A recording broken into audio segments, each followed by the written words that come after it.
10 o'clock, welcome in. It is time for the Garnet Trust Hour here on the game.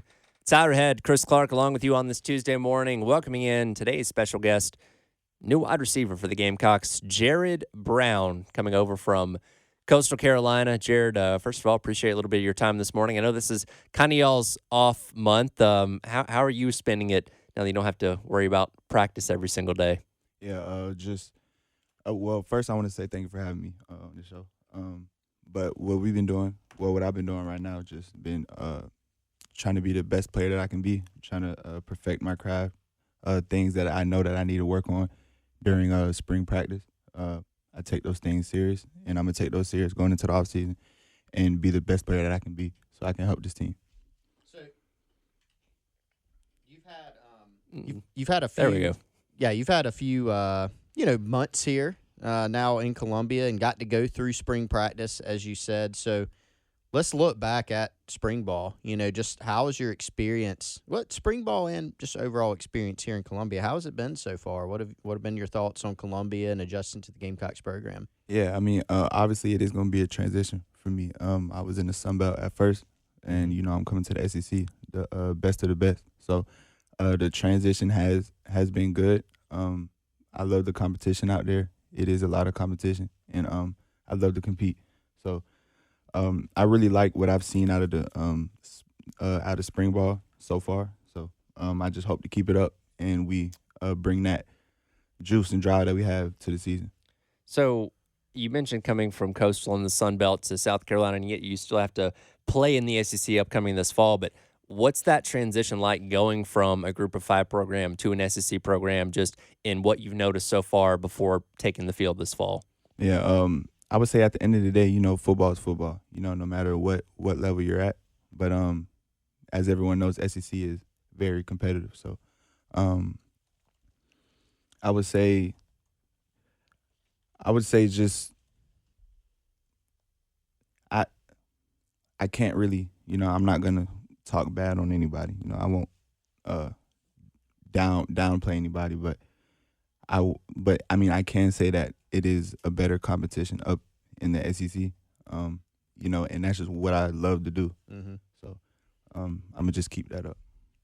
Let's talk about a storyline that, I think's gotten a lot of attention this offseason, or a lot of conversation, and that is obviously Coach Beamer and his staff brought in yourself and 2 other transfer receivers and a couple freshmen, and then obviously a couple other transfers are going to join this summer and be here for preseason camp. But something that I know the fan base has talked a lot about that I wanted to give you a chance to address is, the size, conversation, right? Where you look at, okay, Nick Harbor, who ran track during the spring, is, a bigger guy at 6'5". Delvon Campbell, who's going to transfer in from Nevada, is a bigger guy. But there's been a lot of talk about the size of the receiver core, right? But when you look at it, yourself, Amari, Gage Larvidan, like, you guys were super productive at your past schools. So talk a little bit about, like, is there even a lot of conversation about that among receivers, like about size, or is it just more about production? I mean, we do talk about that. We'll come as a group and we'll say, that we all know that we're not the biggest group on the team, so that just makes us work even harder. I feel like the reason that we were productive at our last school was we were used, to our strengths. Mm-hmm. So everything that we did, we were doing that we knew how to do extremely well. So I feel like having three of those guys on one team is very scary. On top of that, we did get bigger guys, but I feel like, I'm more of a speed guy. I'm not a bigger guy. So I feel like, like all 3 of us are fast. Every single receiver on that team has speed. So when everybody has speed like that, then you have to pick your poison. So. When you look at the college game or the NFL game, I feel like there are a lot of receivers that are just really good at running routes and getting separation that aren't 6'3", 6'4", right? Are there any guys that you model your game after? on the team or just in Yeah, general? just like NFL guys or NFL guys that guys? you grew up watching that you've kind of taken things from, really enjoyed watching. I mean, I'm gonna say first Tyreek Hill. Mm-hmm. I'm gonna say him first, and then I also like Saint Brown off the Lions. Yeah. I love his game. I study him. You know, I am studying him now. Actually, Coach Furry actually brought him to my attention. Really, you know, he brought him back up in my mind. So that's somebody I'm gonna study over the off season too. You mentioned Coach Ferry. A lot of change has happened at the wide receiver coaching spot just since you've been here since December. What's it been like from your perspective, and what's that relationship been like with Coach Ferry now that he's been established as your wide receiver coach? Yeah, man. I love Coach Furry. You know, Coach Furry. He's been at the next level, so he knows what it takes to get there. He knows that football is not just a physical game; it's also mental. So you know, the mental aspect. He has given us a lot of great knowledge that we can take into the season, and knowledge. You know, learning coverages. You know, learning leverage. How they're going to play us. You know, how they can disguise the coverages and all that. So he's also given us the physical aspect of the game too. You know, teaching us the route, timing. You know, stuff like that. Because you know the new guys came from a different offense. You know, I've been in 3 different offenses in college. So having a guy like that that's been at the next level that can slow it down for me and break it down so I can understand it. You know, I really appreciate that. What's it like from your perspective, committing to a place and coming in to think you're going to be working with one coach and then that changing multiple times to where you are now? Like what was that for not only for you, but the other guys in the room as that process was playing out? Yeah, I was just telling everybody just stick to the plan. You know, it'll all work out. You know, ever since I've been in college, every year I've had a different receiver coach. So switching this receiver coach like this, it really didn't affect me. You know, I just want to play ball, you know, and I trust the head coaches. I trust everybody on staff that they're going to make the right decision for everybody in the receiving room and everybody on the team. You mentioned Coach Furry and what he's, you know, been able to teach you. Did you know how good he was in the NFL? Did you know how good of a player he was? I didn't. He's told you his until he got stats, here. though? Yeah. I mean, he did it. Have you He gone can back play. and watched any highlight tapes? No, I haven't. No, you should I check. need to though. There's some stuff on YouTube. Check it out. I'm trying to think, how old would you have been when he had that great I season? don't know. Is that 06? What year was? Yeah, let me look it up here in real time. 06 was, oh man, he caught 98 passes in the NFL. In Most of 2006. the entire league. Yeah. So That was Jared, most you're entirely- I probably did not know that. 2006. How old were you? Let's see. I was born in 2003. So Okay. Yeah. Yeah, Wow. That's crazy. We're aging, Tyler. yeah. Especially me. Tyler not. Tyler's still, I'm Tyler's a starting. young Hey, guy. I'm about to hit my 10-year high school reunion, so Well, mine's I'm feeling it a little bit. I got a 20 coming up in August, so I've doubled you. So yeah, but I mean, Coach Furry, yeah, he had 98 catches, went over 1,000 yards, 6 touchdowns, playing for Detroit. That's pretty good. Great Didn't that season. lead the league, Tyler? Yeah, that did lead the Yeah, he league. led the league. I in receptions. think he brought that up like 3 times in his introductory press conference. But Jared, seriously, would like when you have a coach, you mentioned you've had a bunch of different coaches, and we were talking about one of your former coaches, Perry Parks at Coastal, and Right. you know I know you're a big fan of his too. But like when you have a coach who is like, hey, I'm teaching you these things, these techniques, the mental side of the game, like you said, and you know that okay, this dude that's telling me this literally played in the NFL, led the league in receptions one year. Like, does that make it a little bit more real and a little bit more like, I need to take this in? It does because, you know, at the end of the day, you know, that's what everybody wants to get to. Mhm. So, you know, are you not going to listen? Right. So, Right.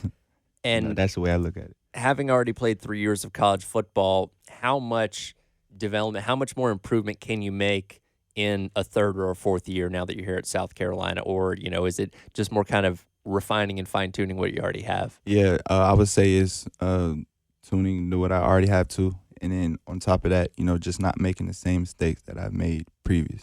You know, I feel like if I cut those out, then that's going to develop me more as a player. What are those?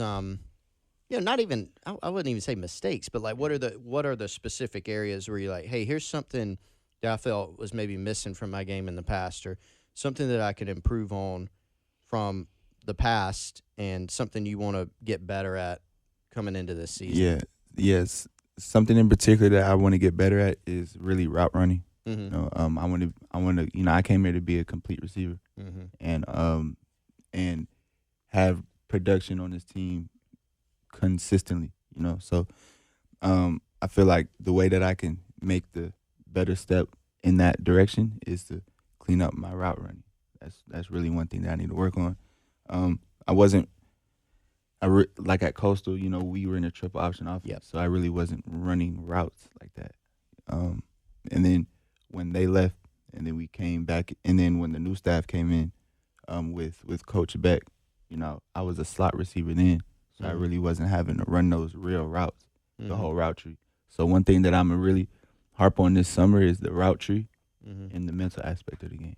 So I was going to go there next as far as the scheme. You've had several different coaches. You've played in different offensive schemes. And we'll get into a little bit more scheme talk later. But just positionally, you know, like you pointed out, you played pretty much exclusively in the slot at Coastal, right? And then you look out there during the spring game, and you're playing outside here some. So have you enjoyed that part, getting to play outside? I actually have. Yeah. I feel like if I can play inside and outside, that'll be better for me. Yeah, add value for your pro stock. Versatile. What's the biggest differences? I mean, obviously, like the types of routes, but like what get into the. Yeah, I would say the big difference for me is having somebody in front of you the whole game. Right. You know, I'm really not used to that. So I'm used to free access, but I enjoy it though. I do enjoy that. So when you got to meet with Dow Loggins for the first time, got to run through spring practice, what are some of the kind of things that you feel like he's going to be able to do with your skill set in this offense this fall? Yeah, I would say add in some of the stuff that I've already done. You know, the quick touches, sweeps, bubbles. You know, maybe even add a triple option pitch in there somehow. I mean, I don't know, but you know, just more of doing the stuff that I've already been good at, and then plus adding more on it. If you had to describe Dowell's scheme, based on what you've seen so far and being in it, what is it like to you? I mean, I guess probably call it pro style because he's a guy that came from the NFL. But what really stands out to you, and how would you describe it? I like his concept. His like I've just never seen anything like it before. And then the way he can you know make like. He's always keeping you on your toes. Like we have a lot of like we want you to bite on this play so we can open the next play up with this play. Like we almost want you to stop us on this one so you can think kind of like we're gonna setting up and sequencing right. plays. Yeah, exactly. Yeah, that makes sense. Yeah, I love that. We'll continue our conversation with Jared Brown as the Garnet Trust Hour rolls along on your Tuesday here on the game. Welcome back in. It is the Garnet Trust Hour. Tyler Head and Chris Clark along with you here on this Tuesday, hanging out with Jared Brown, wide receiver for the Gamecocks. And Jared, you obviously transferred over from Coastal this past offseason. I want to talk a little bit about your time at Coastal. You obviously came there under Jamie Chadwell, who left prior to this past season to go to Liberty.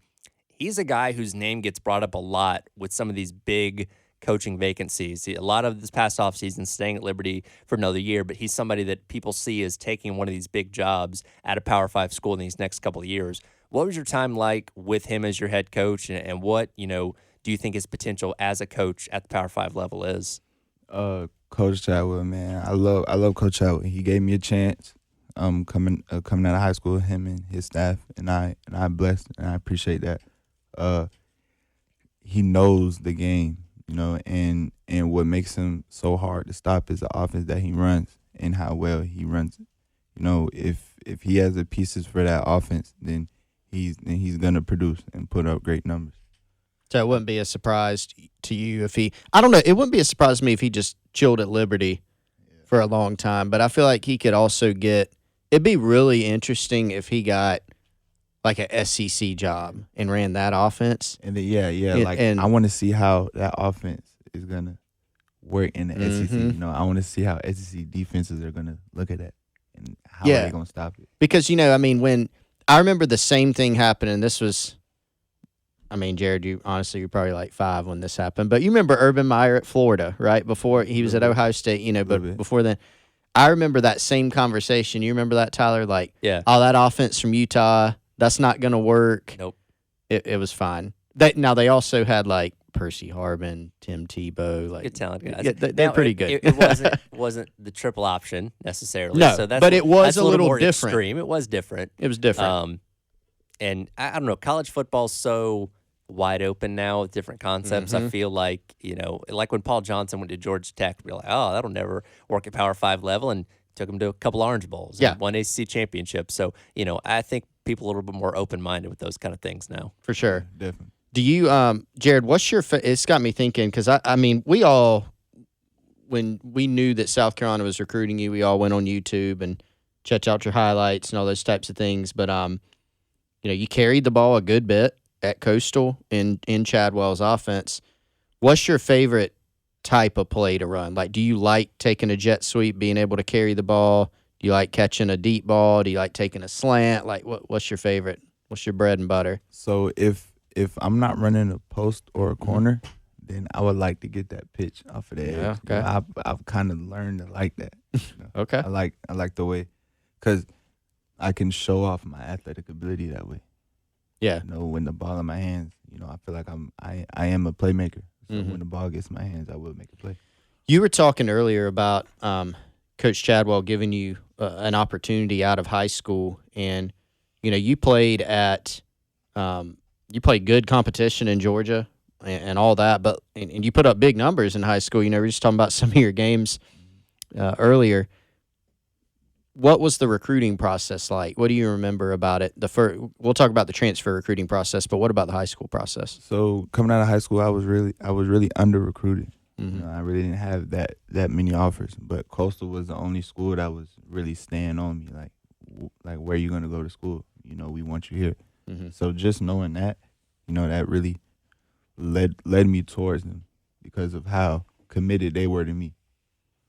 Why do you think you went so under recruited? I mean, it's not like you look at, your high school has produced talent in the past. You obviously were a really good player in high school. What do you think it was? Hard to know. Hard to know. I couldn't tell you. Yeah. I wish I could. Well, obviously you've made it here to the SEC level, right. and you had a great career at Coastal as well. So, whoops, all the schools that didn't recruit you. Right. Do you think if you were maybe like 6'2" or 6'3", your high school recruiting would have gone a little bit differently? Probably it would have. It would have definitely gone. That kind of drives me crazy a little bit, Yeah, Same thing happens with D linemen sometimes, or hey, if he was an inch taller, it's like, well, is that going to make him a better? If it makes him a better player, cool. Sure. But if he's a good player, and I don't know if you heard about this, but like at the combine, they apparently measured Leggett, and he was actually 6'1", not 6'3", and that dinged him in the eyes. A lot of people still went in the first round, but I don't know. He looked like 6'3" guy to me when we saw him. He's not 6'1". Obviously played at a high level, so I don't know. I think we make a little too much of height sometimes. Yeah. Did you pay attention to what Xavier did last year? Like, have y'all watched any stuff on him, or did you pay attention last year to what he did? So when I got here, that is when I really started to watch him. At Coastal, because I was at Coastal last year, we didn't really hear anything about South Carolina. So he's pretty good. Yeah, definitely. That's a big dude that can run. Yeah, great player. Where would you think? Speed's one of your fortes, and obviously a lot of the guys can run. Where would you say you stack up on the speed? On the team, top 10, top 5. I'd say I'm probably top 5. No. Now, I imagine you haven't got a chance to race Nick or anything like that yet, have you? Is that on your list? Nah, we ain't gonna race him. Well, that's what we always talk about. I mean, Nick, I feel like some players on the team could get Nick in like a 40, but if you're running 100, nah. You have to open up. Yeah. Because he's got to get going, because one of his strides, one of his strides is like like 2 of mine. It'd be like 10 of mine, So you can obviously speak to this really well. We obviously know he's been doing track stuff for the spring, so wasn't necessarily out there practicing with you guys or in the spring game, but how involved has he been through the spring process when he wasn't busy doing track stuff? When he hasn't been doing track stuff, he will come out to the practices and interact with us. It's not like he's a stranger out there. we all know, who he is. So, every time he comes to practice and he's not with the track team, we always show him love. And let's talk about the state of that wide receiver room. Kind of going off of what we were talking about earlier. Yourself, you transferred here. Amari Huggins-Bruce transferred here. Gage Larvadan, and you were talking about those guys a little bit earlier and how y'all can all run. But tell us a little bit about each of those players. What have you seen from Gage so far?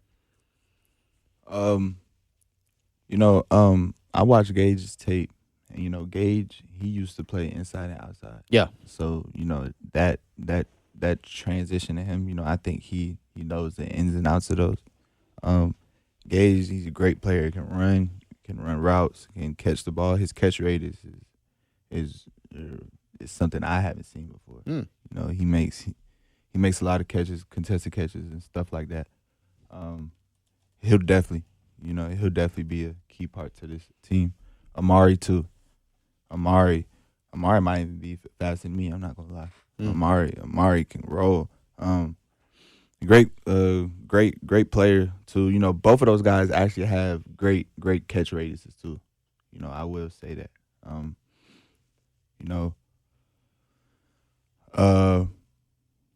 Yeah. I feel like I've from what I've heard coming to South Carolina about those two, I have not been disappointed in those two yet.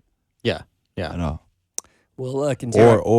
Or any receiver that we have for on sure. This team, I haven't been disappointed by. Yeah. You guys have a very full room. You're not lacking for bodies in there right now, that's for sure. All right. We'll continue our conversation with Jared Brown as the Garnet Trust Hour rolls along on your Tuesday here on the game. All right, welcome back in. Garnet Trust Hour here on the game. Chris Clark, Tyler Head, taking a break from the radio for a minute. I'm rolling solo in here. Actually, not rolling solo, though, because I got Jared Brown here with me from Gamecock football, transfer wide receiver who's been here in Columbia since the spring. Enjoying our conversation so far. And we got some more ground to cover here with Jared before we get out of here.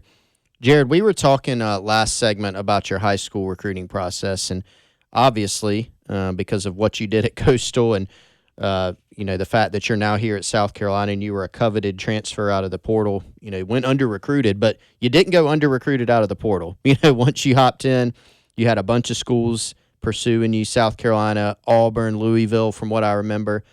Tell us about that process. What went into, hey, I think I'm going to go try something different, go in the portal.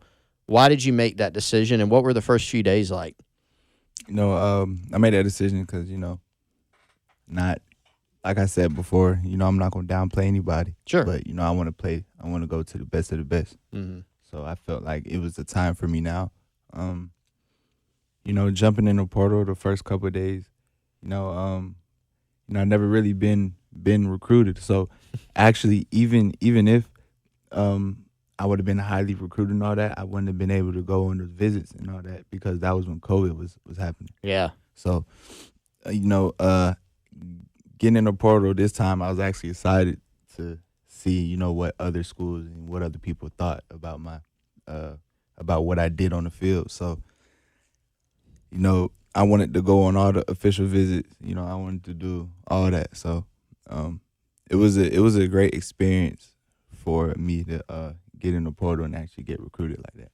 Yeah, and I remember I got the schools right? It was Auburn, Louisville, South Carolina. Now, did you end up taking any other visits besides the one here? I didn't. Yeah, see, that was interesting. So I remember it looked like all three of those would get visits, but I guess you just got here and fell in love with the place? Like, what happened? Yeah, it just drew me towards this place. It's a very family-oriented place, and that's somewhere that I want to be. What was that the main, like, I know, obviously if you would have gone to Louisville, your Power 5, whatever, Power 4, whatever they're calling it now, Auburn's an SEC program too, but was it just opportunity, to come in? Yeah. There was opportunity for a need here, and that's what and this is what I chose. Did you enjoy the recruiting process out of the portal? I did. You did? I did. Yeah, some guy. I feel like it's more, and I know you talked to a bunch of other guys that have been in the portal too. It seems like that process for most guys is a lot more like, I don't know, like you see guys say business decision. Like it's a lot more of that because you don't have as much time normally. You know, you don't have 2-3 years to get recruited. You're kind of trying to, hey, let me find my spot. You know, is that the way you saw it? Like, we don't need to draw this out and go take 20 visits. Right. We don't need to take forever to do this thing. Yeah. Pick you a place, let's play. Yeah, that's right. That's right. That's right. All right, let's go back to on the field.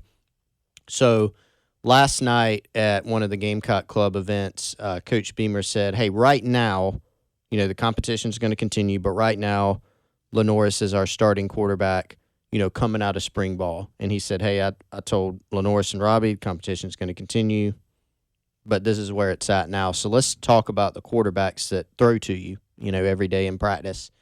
What have you thought about Lenoris? What stands out about him?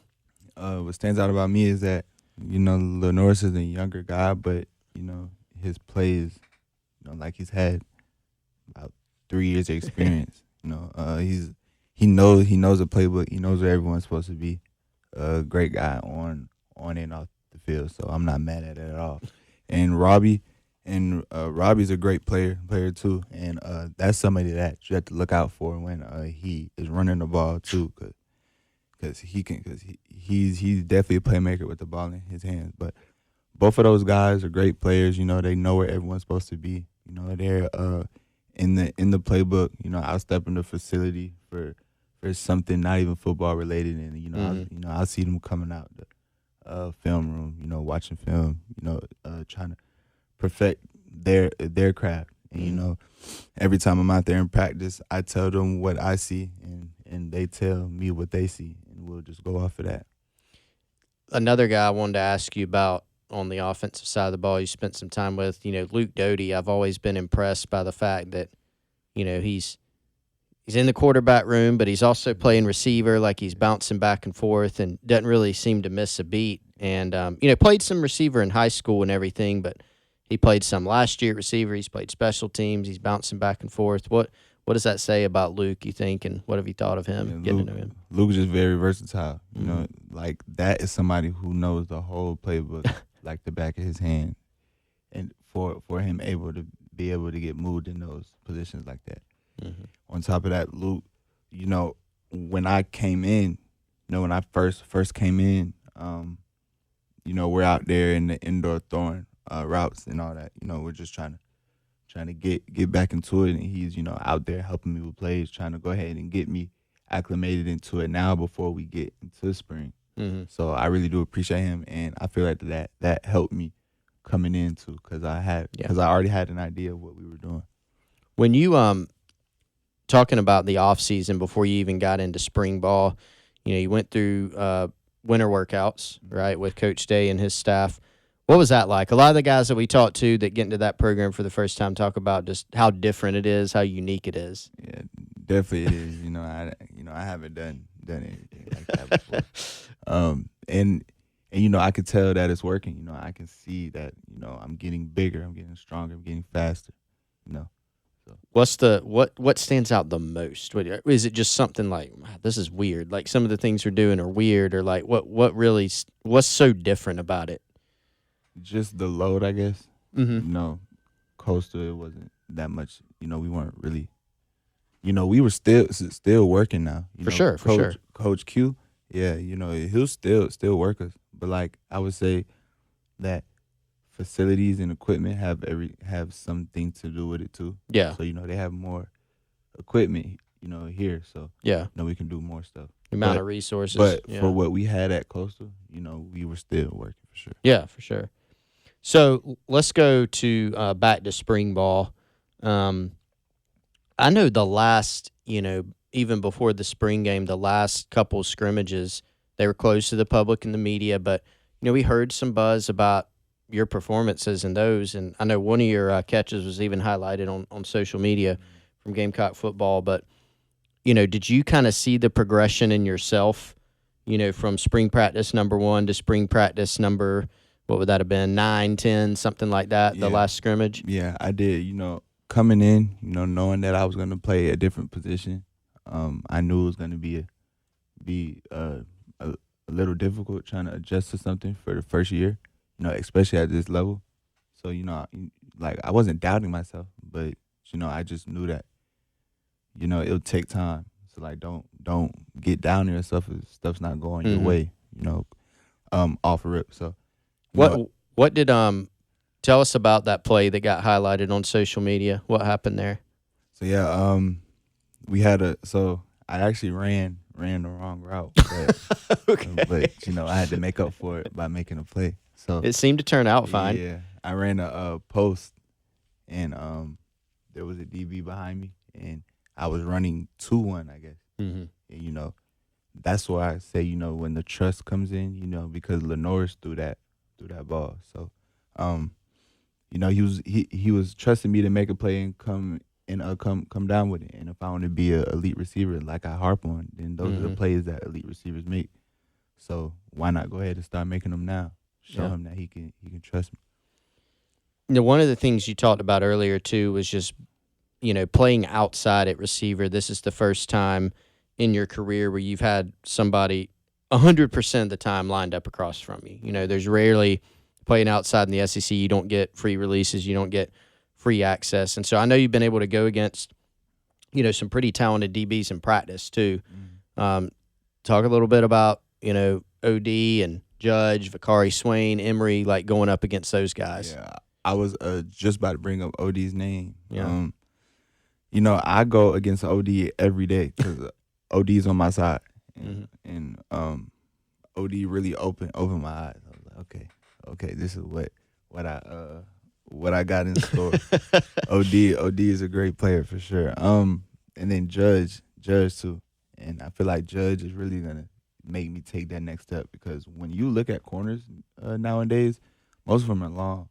Yeah. And they like to put hands on, and Judge likes to put hands on, and Judge is long. So, just going against him and getting reps with him, the one-on-one reps and all those, that those are gonna help me. It's gonna translate to the game, the stuff that I do in practice. What else I want to say? Let's save it for the other side. We're going to take a break real quick. Come back on the other side. One more segment. Gamecock football wide receiver Jared Brown. It's the Garnet Trust Hour here on the game. Welcome back in. It is the Garnet Trust Hour. Tyler Head, Chris Clark along with you on this Tuesday, hanging out with Jared Brown, wide receiver for Gamecock football. Real quick, want to let you know 107.5 Games got you covered for your chance to win a gift for your mother this upcoming Mother's Day. Chance to spend the weekend out at Atlanta's Evergreen Lakeside Resort. Family 4-pack of passes to Stone Mountain Park. Go online to 1075game.com's Facebook page to qualify for that, again, for a gift for Mother's Day this upcoming weekend. You're a Georgia guy. Did you ever hang out at Stone Mountain Park? Yeah, man. Yeah. I just looked over to the right because I was like, in Georgia? I know. It's right. I mean, it'd be down the road from you guys in Lilburn, but pretty close there. Yeah. I think we talked about this the first time we met, Jared. So didn't you knew Kyle Fleetwood, right? Yeah. Didn't we talk about that? Yeah. You knew his brother. Yeah. Yeah, Kyle Fleetwood. Do you remember that name, Tyler? That's familiar. Yeah. He went to Parkview. His brother, his younger brother, Bryce Fleetwood. Okay. Yeah, that's one of my great friends. Okay, yeah. Well, shout out Bryce and Kyle. Kyle played here. Shout out. Actually, I wanna shout out my whole group, New Day.